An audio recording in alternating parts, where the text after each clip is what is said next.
السلام عليكم ورحمة الله وبركاته. مشكلة يا جماعة في كل بيت مصري دلوقتي بتحصل النهاردة، وبتحصل امبارح، وبتحصل الأسبوع اللي جاي، وهتحصل السنة الجاية والأسبوع اللي جاي.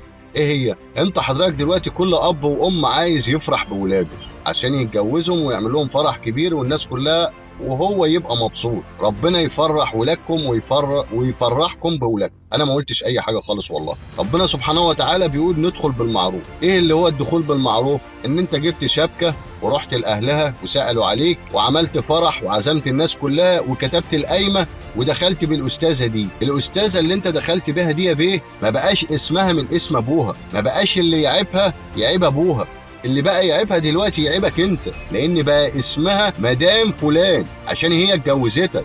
ما ينفعش ان انت بعد ما تتجوزها تضربها في الشارع، ما ينفعش ان انت بعد ما تتجوزها تروح تشتكيها او هي تشتكيك في محكمة الاسرة.